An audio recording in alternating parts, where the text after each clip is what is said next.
back to What's the Fertility Podcast. It is Amanda and Kat, and we are so excited that we have Kate Simmons on today, and she is going to share her journey with us and just tell us all about just her story. So we're so excited to have you, Kate. Thanks for having me. Congratulations on your success with your podcast already. You gals are doing great. Thank you so much. It's been so crazy, just all of the support and everything. It's been so much fun.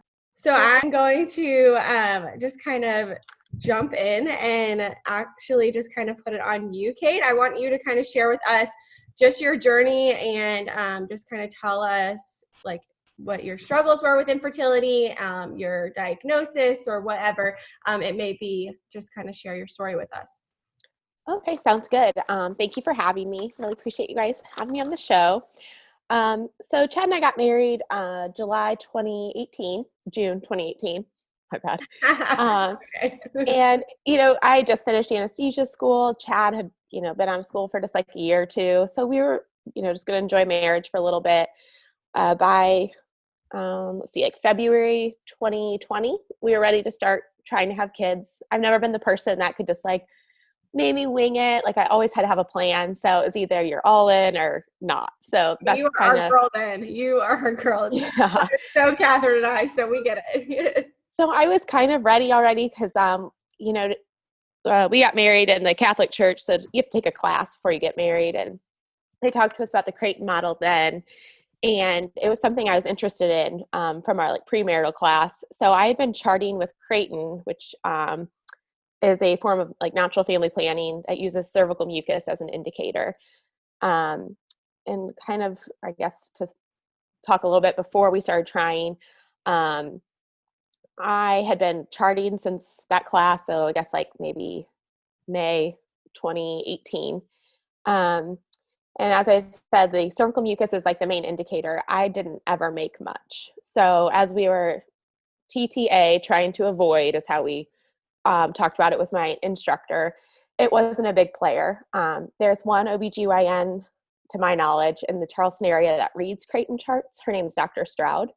So I saw her and she was like, I wouldn't stress about it right now. You guys aren't trying, we'll just keep tracking, and you get put green stickers on the days that are non-fertile. So she's like, pretty much good to go, whatever. Okay, I want you to go into that once we hear your whole story, because this morning I was looking at the charts and I'm like, what is this green and red? This is insane. I've got years worth of them. I didn't know you did this for, the trying to avoid, which is what we kind of talked about before we pushed record, but that's super interesting. So you did a year and a half before you guys switched from trying to avoid to trying to conceive. Yes. That is so cool. Lots of stickers. It's like a kindergarten teacher here. So then when we started trying, I was just kind of, since I didn't have much cervical mucus, I was just using like little sticks, the pee on the stick thing. And so a few months in, I contacted Dr. Stroud. I was like, it's been a few months. I don't see much cervical mucus. So she's like, yeah, come on in. We'll, talk about it, do some things. So she put me on some cervical mucus supplements, which I think for most people, they don't realize that Mucinex or guaifenesin, that's the expectorant. So that increases your cervical mucus. So does amoxicillin, just an off-label usage. We don't really know why it does it, but it does. And I think those are the only two she started me off on at first to increase cervical mucus. I still wasn't getting much. So I saw her again. She put me on like letrozole. We've been doing some labs, like checking my progesterone, checking my thyroid, all that stuff. She said, based on my progesterone, she's like, you're ovulating. You're just like not making a ton of cervical mucus. I'm like, okay. So this was probably September 2020 or 2020. Yeah. And, we started at the lowest dose of letrozole, worked my way up, which is 2.5 up to 7.5 on cycle days 3 through 7. We did that till about December, checking labs again, peak labs. And she's like, well, we can do injections. So we started that, which Chad is so sweet because I was insistent that I would give myself the injection because I was just like, I do this all the time. Like, yeah. I'd rather me do it than you, but he was always there. Like, he's like, let me know. And he always was like ready to go for every injection. He gave me my alcohol swab and everything. And for everyone listening, Kate's husband, Chad, is like 7.5 feet tall. He's like the most manly man, this super like big, supportive man. And I can just picture that right now. That's adorable. So wait, did you ever let him give you No. I think it'd probably end up like I don't know, not the right part. I don't think. That's so funny. I was like, I can just turn and look at my butt, Chad. It's fine.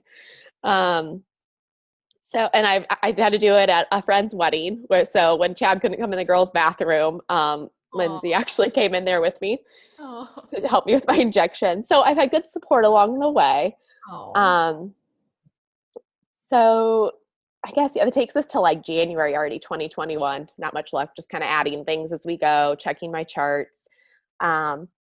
We did an HSG in March of 2021. Yeah, sorry, the years are running together. March of 2021. So it was weird. It's actually cheaper to do it at Trident Hospital. So I went there for it, and it's another kind of funny story. I worked for Trident Anesthesia Group before MUSC, and I was always eating breakfast, like every morning before my first case, like 6:45. They really didn't open breakfast till 7, but if you knew people, you got it at 6:45. And I'd always eat with these like 2 other CRNAs, and then there's this nurse practitioner in there. I never knew her name. She's always there too, and we say good morning, joke about how we never miss breakfast.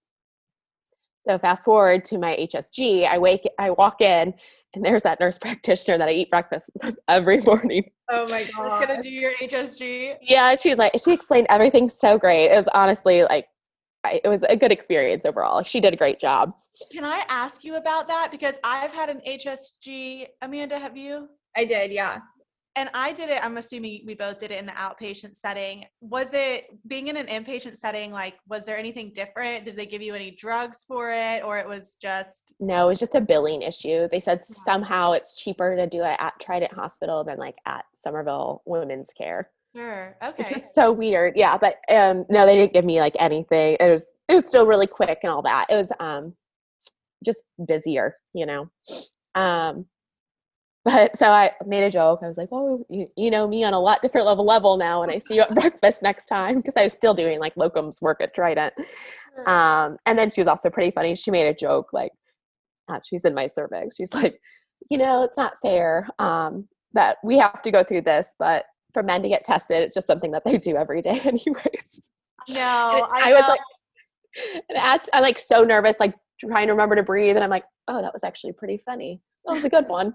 Yeah, I feel like we could talk about this in a few of the episodes that clearly aren't out yet, but like the men's side versus everything that we have to go through in terms of testing, and I like that you're going into all the tests you had, because Kate basically is doing this natural family planning. And when we were trying to figure out what the title of the episode would be, she's like, I'm like, so it's like very holistic, non-intrusive. She's like, oh no, I've had a couple surgeries. So I will let her get into that. But I appreciate you going through all of the procedures that are really similar to if you're on like the IVF side or IUI side of just like, okay, you're going to get the HSG, you're going to go through some pretty basic diagnostic testing. Yeah, and you can kind of see how it goes from like less invasive to more. So like with just lab work, some medicine, and then HSG. And then when that HSG came back, my tubes were open, nothing out of the ordinary. That's when Dr. Stroud was just like, I've done everything I can for you. I think I need to refer you elsewhere, which I appreciated, because that's about a year after, or less. It was actually probably like 6 or 7 months after I actually started getting help from her. So I appreciated that she just was kind of like, you're going to need more care than what I normally do. So she referred me to a local fertility office here. And so this is kind of where I was at that crossroads of, do I want to go there? I like talked to a lot of people, kind of got the idea of how those run, or, I'd had a friend from home, actually like one of my best friends from home. She had issues with infertility. She did this NaPro technology route, Creighton model. She was diagnosed with stage 4 endo, had it removed. She's had 2 healthy babies since. It's changed her life. So I was kind of at this little crossroads here. I was like, kind of how my friend thought. I was like, I am a healthy person. My partner's healthy. Like I don't have any health issues. I have a normal BMI. Like I just don't, like there's something going on here. I want to know what's going on. So it was more of just like, I need to figure this out. And I knew that Dr. Stalling, who my friend used, was that person for me. So she's actually located in Fort Wayne, Indiana. I think COVID has helped a ton, but also these NaPro technology doctors, there's not a ton of them. So they're used to seeing patients from out of their area, state. So I could do a telehealth appointment with her. So I made that April, and she looks like a couple months out. So it was June 2021 before I got to my telehealth appointment with her. And it's just like a 1 hour phone conversation. So I was just, I hate talking on the phone. I was like, I don't know what I'm going to talk to her about for an hour. Oh my gosh, it flew. It was crazy. She asked me so many questions. I was just like, this woman is on it. Like she asked me things that I didn't even think would matter, like would pertain to my fertility, like if I have pain urinating, any problems with my bowel movements, like all sorts of questions. I was just like, oh, she's really getting after it. Yeah. So from that first meeting, she had already changed up a bunch of things. So after that, she had put me on vitamin B6. I was on some things for egg quality and then also cervical mucus production. So at this point, then I'm on amoxicillin, Mucinex, and Fertile CM, which is fertile cervical mucus, all to increase cervical mucus. Still on letrozole, and then I was taking a prenatal, a daily vitamin, and then vitamin C as well. The plan from here was to do serial ultrasounds, which it's a lot of work to get all this stuff done. Post-peak estradiol, progesterone, we initially started like another thyroid panel, FSH, testosterone, all those good things. But at that first conversation, she was kind of like, it sounds like on the medical side, you've kind of exhausted everything. She's like, I'm more than happy to continue with that if that's what you'd like. But I actually think that a diagnostic lab is probably what you need. And before this, I was super hesitant to do any kind of diagnostic lab. I just was apprehensive. But even just that hour talking to her, I was like, if she thinks I need it, I trust her. Yeah. And Kate, can you explain for listeners what like a laparoscopy is, especially like what the diagnostic one is? Because I'm in your shoes right now. I'm like, oh my gosh, that's like really the only thing I haven't done. And it's terrifying to think about. So could you walk us through that a little bit? Sure. So pretty much the surgeon just makes two like 1-inch incisions. One was like in my belly button and the other was like below my like a bikini line. And they put 2 cameras in there. They get really close and like look at all these structures in your abdomen. They kind of inflate with some CO2. And it's a chance to actually take a look at everything that's going on inside the abdomen. It's like the only definitive way to diagnose certain things, endometriosis being one of them. There's a lot of signs and symptoms of endometriosis. Some say like an MRI, but it's the only definitive way. And it is a very safe surgery overall. It's just, again, I go back to I was 32. I'm like young and healthy. I'm like, do I really want surgery? But I wanted a child more, so and find out what was wrong. So I decided to go ahead with it. But it was a big decision for my husband and I. It was something we talked about, and we did feel like it was in our best interest. So that was June like 14th, I think, was that, or 6th or something. So she was able to put me on her books by July 30th. So we flew to Fort Wayne, Indiana, which is actually a really cool town. Didn't think it was going to be that cool. I didn't get to enjoy a ton of it. We flew in the day before surgery and left and flew out the day after. Stayed in Airbnb. It was great. But she did find and she did a hysteroscopy too. So another camera up into your uterus. She checked my tubes with that as well. And she took some biopsies to make sure I didn't have endometriosis, like an infection of the layer in my uterus. Those all came back negative, but she did find deep endometriosis. It's like a stage 3. I have the pictures that she sent, but I can show you guys because it's Yeah, I want to see. Yeah, it was pretty significant. I had no idea. It was on my right ovary and the pelvic wall. The pelvic wall is, I mean, it was a good amount. Right and left ureterosacral. So I had lower back pains with my periods, but I just thought that was normal, like what you live with. I didn't know any better, and so that's changed a lot since surgery. A posterior cul-de-sac, my left ovary, and the left posterior cul-de-sac and ureterosacral pelvic wall. My appendix looks good though. That's good. So would you Awesome. say, I mean, I'm learning so much because, so would you say other than the low back pain with your periods, it was basically silent? Yes. And so that was the other thing I wanted to talk about. I had no idea that you could have that much endometriosis and really not have any symptoms besides infertility. And Dr. Stalling told me that that's actually like one of, like in a lot of women, the only symptom is infertility. That is so interesting. Yeah. I mean, my periods are always regular, like, I don't know, 28, 30 days, normal. I have a little bit of lower back cramping, which just kind of felt like you've been standing all day, you know? I would take too, like, which is yeah. very, I don't get any, Amanda's like me too. I don't get any stomach cramps. I've never had like stomach cramps with PMS, and it's always lower back pain only. You're freaking me out, but this is good. I'm going to learn. You know, it's just so funny. Like you can have like that I had that much going on and like no idea. Here, if you guys can, I don't know if you can see it. I can send you the pictures. Yeah. She's So circled. Please do. Oh, so everything she circled was endo? Yeah. Oh, wow. Let me show you. So sorry, everybody listening. We're We're like, there's a whoa. lot circled. Okay, let's Oh do my that. gosh, Kate. And That so she is sent, crazy. And to be silent, that's like insane. and yeah, so when we got she had gone and talked to Chad after, like right after. And so then when I got to like phase 2, so after the recovery room, you go to another area where then you like finally, and Chad told me, he's like, you know, she found endo, like not and too much for her to remove in this diagnostic lab, because she said it's just a little bit, I'll just go ahead and remove it, but she's like, I have to come back with a robot to do it, which I can go into robotic surgery as well when I get that in September. But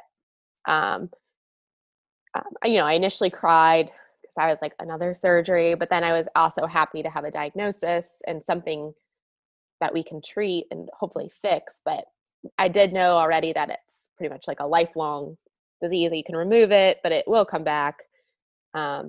Luckily for me, it's silent. So when I'm older, it's not as much of an issue, because there are women that get multiple surgeries to remove it years later. Absolutely. So that was going to be my biggest question. You kind of just answered it. You on the bright side, you have a diagnosis and you have like a step 1, 2, and 3 to kind of treat it. So I guess once that happened, and you said July of 2021, Yes. July. And so then you moved forward a couple of months later in September and actually had it removed. Yes. So she's like, I'll get you, as soon as she talked to Chad's like, I know Kate will want the surgery. She's like, I'll let my people know, like, to give her a call and get her on the books.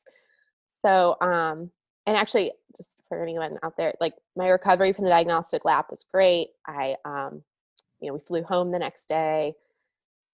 If anyone has anything, I'd recommend stool softener immediately. Like, I didn't even take any narcotics afterwards, but just that one anesthetic, man.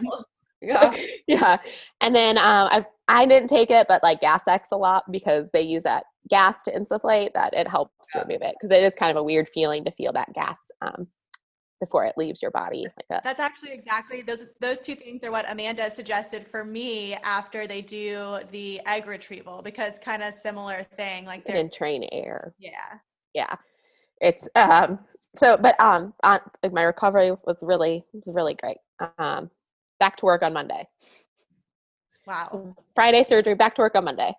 So they got me a call. Her office is wonderful. They called me, I don't know, within a couple of weeks to schedule. She's like, the Friday before Labor Day is open. I was like, ooh, we have a trip to Ireland. I'm like, I'm ready to do the surgery, but like, we need this trip so badly. And kind of like I was saying, like, I'm all like with this pregnancy, trying to get pregnant thing, I'm all in. So, you know, when people are trying to be sweet and like, you need a break, just take a break. That's just like not in my DNA. Like I can say I'm taking a break, but in my head it's cycle day 12. Like we need to get this done, you know? Yeah. Did you hear our first podcast? I was like, yeah, we took a 3-month break, but I took my progesterone to Mexico. Yeah, exactly. It's like, it's just not in me. But after I like have learned that I had that endometriosis, I was, and saw the pictures, I was like, I am very confident that I'm not going to get pregnant before this is removed. So it was like the first time I'd had a mental break, because I was just like, I'm just waiting now for my surgery. I can kind of relax. So we just like really enjoyed this vacation. Also to backtrack, after I had gotten that endo diagnosis, I had gone gluten-free, cut out refined sugar and GMOs. Since it's endometriosis, is all an inflammatory process. It was out to help prevent it from growing back, but I was trying to just get my lifestyle right before the surgery. I did cheat in Ireland. I do love Guinness, so I did have some Guinness, and so that was part of my break. But when I got back, it was game time. So September 24th of 2021 was my robotic excision of my endometriosis. So with this one, it's not super different from the diagnostic lab. They do 5 little incisions, like 1 inch, some cameras in there and some tools. And the only thing that makes it robotic is the surgeon's in the corner driving the robot that has its arms. So the benefits, see better and get closer. It's just a more precise surgery. And I think the recovery is supposed to be better as well. And do you have to do anything to prep for these? I'm just curious because I don't really know much about them. So I didn't know if there's anything prior you have to take or do. Nope. Okay. Nope. We do it like, she tries to do it after your period, before ovulation. Okay. So it's a pretty small window. Yeah. I was like right on the cusp. So she just asked that you like abstain leading up to surgery. That's it. Just so you don't get pregnant. But so yeah, I had that done. Same thing. Gas X and stool softeners. Yeah. My only, but that actually recovery was great too. Like I think I took like a couple narcotics that day and then I was good. But I mean, it's different for everyone. Everyone's different. But for me, that recovery was a really good one too. And then it takes a couple months for the healing to occur. So I'd already noticed differences in my second cycle afterwards, like less lower back pain, just felt better overall. Wow. So like, what would you, I'm selfishly asking you this, what would you on like a 0 to 10 scale say your back pain was prior to the surgery and then after? So it was not bad. It was just like a discomfort. So I'd say like 2, and then now I don't really get them at all. Wow. And it was like easily treatable. Like if I took like Motrin, it would go away. Yeah. Wait, so at this time after the surgery, are you no longer trying? Are they saying like you have to wait to try? Or that's a good question. So another thing about my surgeon that I loved is she's just like, resume all activities is tolerated.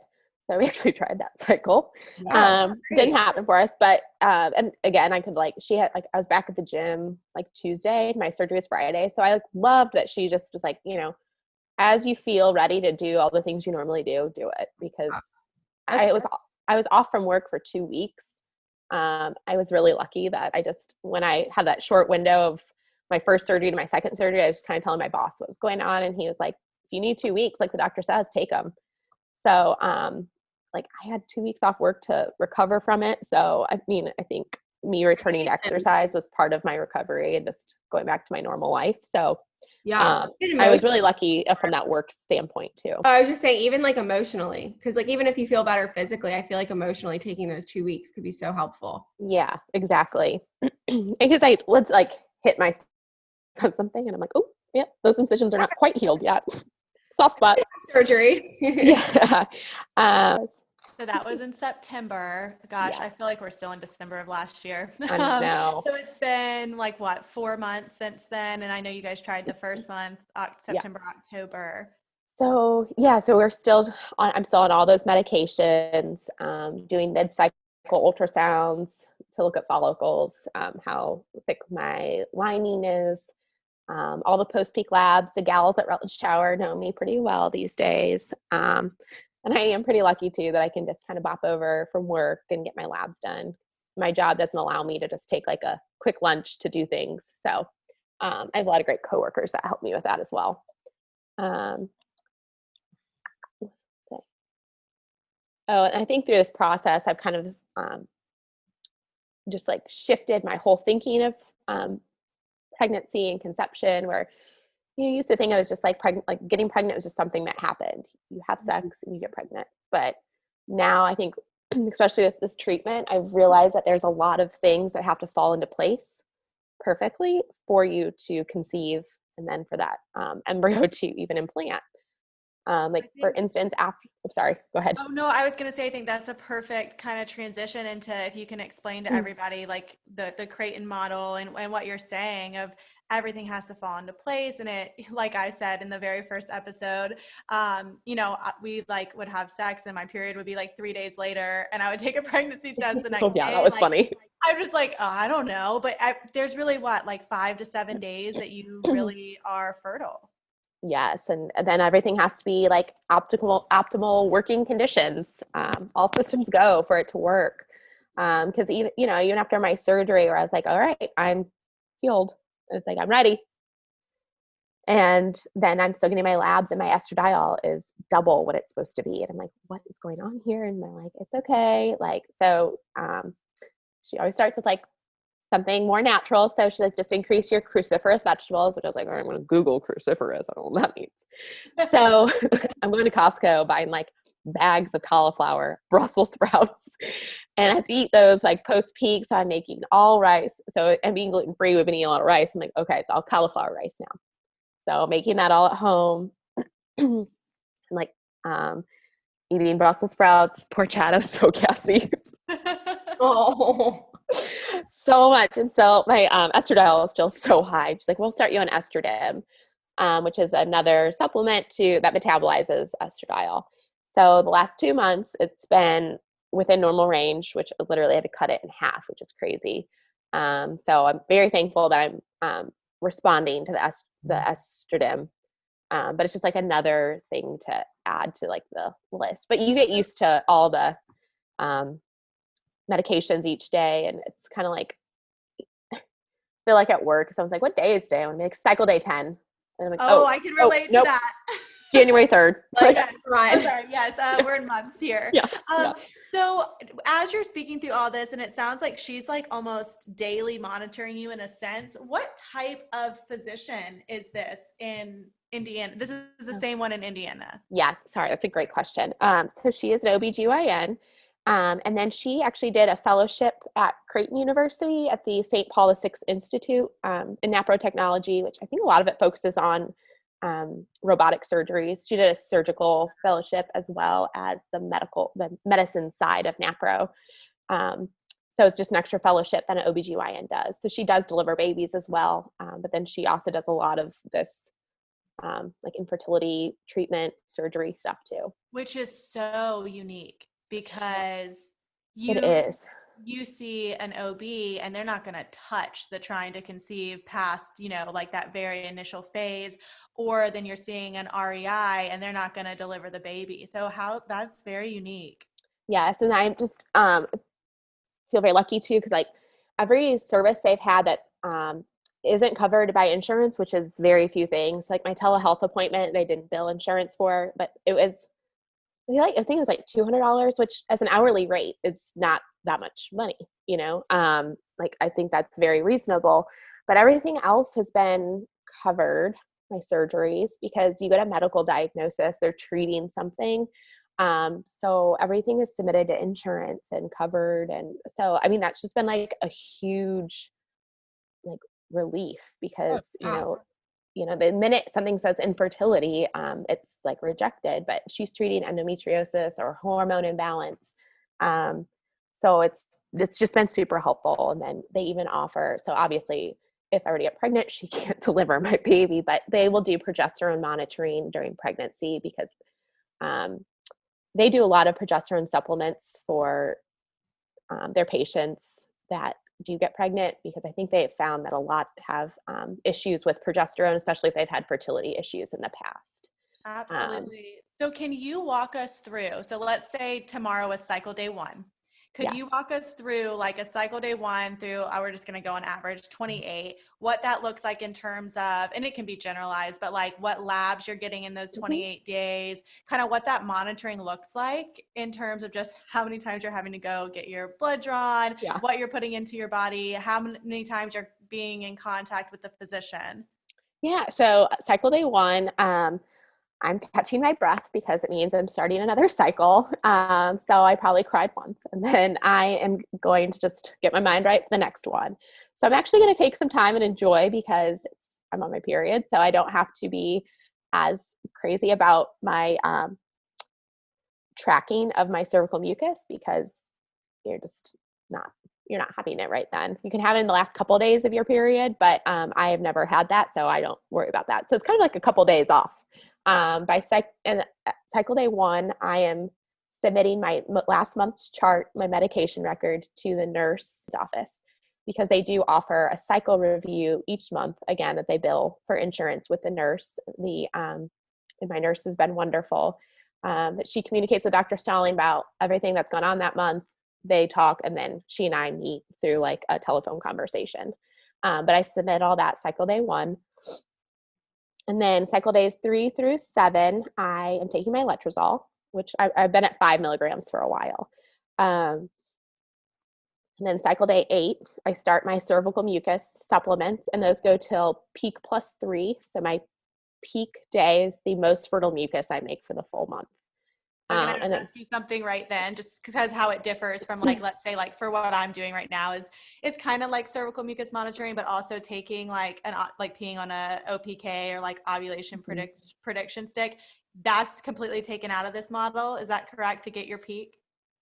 Exactly. So I know some women, I think, still do it just like for background, but this model is strictly cervical mucus, all external. Like there's no internal exams for it.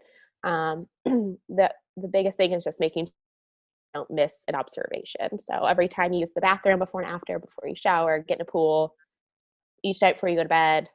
So it's just like a lot of that. So that's why I enjoy those couple days where I don't do it. Charting it. So like you say you go to the bathroom and you go look at it, then how do you chart it? Like I know for us, we have like apps that I've used and stuff like that. So is it an app, or can you explain that to us? I have a paper chart that's given to me by my instructor, but they have made a Creighton model app. But I mean, I still carry a paper calendar, so I'm a paper gal through and through. But oops, sorry, I think I just. You're good. So this is funny. I want to know this answer too, because I was reading a little bit about the Creighton model this morning, and it was like, you think cervical mucus is hard to chart. Isn't it like a code that you basically have for each? Exactly. Yeah. But it breaks it down for you. So it goes off of the color, the feel. So anything that's like lubricated feeling is peak type mucus. Like it's already a go time. But yeah, you go by color, how like if it's stretchy, how stretchy it is based on inches, and then lubrication, presence or none. And that's kind of how you determine what it is. But I have a practitioner here that I work with in Charleston. Her name's Janelle, and she's great. I text her if I have like, I don't know which day is my peak. She'll help me out. She's been a great resource throughout all of this. I feel like I'd be taking pictures and like sending them every single day. That would be me. I'm like, does this look right? What is this? That is so funny. At some point, you just kind of know what to expect each month, and you're kind of like, okay, yep, this is this day. So you get into a good rhythm. Yeah. Makes it so much easier. So yeah, cycle day 8, I start those supplements, and then till peak +3, and then like cycle day 14, I get a ultrasound. A mid-cycle ultrasound, and then peak +7, I get my progesterone and estradiol labs. And then are you on progesterone? Are they taking your natural progesterone labs? With my letrozole, it brings up my progesterone to like a good level. So letrozole helps with that.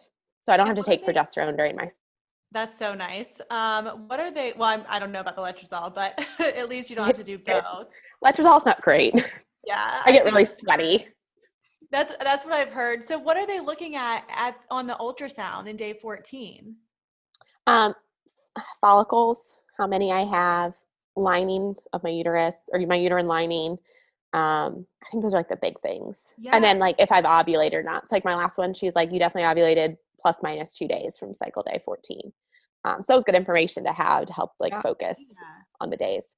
And then peak plus 3, I start the estrogen till peak plus 12. And then I wait. Yeah. The waiting game. So fun. Yes. And so the thing I would say is like, this sounds like a lot of work, but it's a lot of things that just kind of slowly added on. So it's super feasible. So I just, anyone that's listening that is interested in this kind of approach, it sounds daunting, but it really isn't. Sometimes just taking that first step is like to chart is the biggest step. I'm really glad I did it. And I'm really glad that I've met Dr. Stalling. I think she's a wonderful surgeon and doctor, and I think a really good person as well. She gained my trust like instantly, which I'm kind of a skeptical person sometimes. So, I mean, she's just an amazing human. I do have a question for you, Kate. Yeah. So I know for me, I'm just going to quickly say this. So I had and I know this is different, but like my transfer for IVF, I had in Michigan. So I had to work with the doctors out of state as well. And so it was really hard for me to find someone to monitor here in North Carolina. And that was like the hardest part, was trying to do labs, to find someone to do ultrasounds, to monitor me, all of that. So who are you working with where you're at, and how does that work? If you can explain that, because I know for people, if they're trying to find, a specialist who does the Creighton model, then it's probably going to be out of state. Yes. So again, that's a really good question. So I've been working with Dr. Stroud. So since she is the OBGYN that reads the Creighton charts here, she is, I think, used to patients kind of coming in and out of her office. So I can still get my ultrasounds done at her office. They're still covered by insurance, because one time when they were booked up, I called like the fertility centers here, and they were like, well, we bill your insurance and then you get a credit. I'm like, what? They're like, yeah, you pay up front, then you get a credit. I'm like, I don't want a credit. Like, I want to use my insurance. I'm like, I've used my max out of pocket this year. This is crazy. Yeah. So I've been lucky. Dr. Stroud has been so helpful. I've used her office throughout this whole process. And Kate, what's the name of her office? Because I think we have a good amount of listeners out of the Charleston area. Summerville Women's Care. And she is, in her practice, she's still like the only one that reads the charts, but she's like pretty accessible, and she's all about it. So it's really great. And I have good news for other South Carolina listeners. We now do have a NaPro technology surgeon here in South Carolina. She just came in September. Her name's Dr. Hemphill. Perfect timing for you. I know. I had read about, so of course there's like a Facebook group and like for these like NaPro gals, and we just kind of help support each other, give each other advice, like with like surgeries, and of course we talk surgeons. So I don't Dr. Hemphill, but I've heard really good things about her, and I think her patients up in Pennsylvania miss her. But she's with MUSC, like in Kershaw area, but she's a NaPro trained surgeon as well. Okay, thanks for sharing that. Yeah. Amanda, do you have any other questions for Kate? I mean, that was super informative for me. Oh my gosh, thanks so much. I had no idea like any of this even was a thing. And I think so many women too, like they get a diagnosis, or even before the diagnosis, they're trying to get pregnant, right? And they aren't. And they then immediately get referred to like REI, and then they think they just have to go to IVF or go to IUI. And so knowing that this is even another option, I think is so helpful, that they can, start there, try and figure out, natural cycle, like just going through their natural cycle, trying to get pregnant first, but tracking it differently, I think it's just really helpful. I'm like, I kind of wish I tried this too. Well, and that's kind of thing is like, you just feel like you're put between a corner and you're like given two options. And it's like, I want to, I'd maybe like a different option. So I do think this is like an unintentionally kept secret. So oh, I'm so grateful you guys had me because I'm glad I did this route.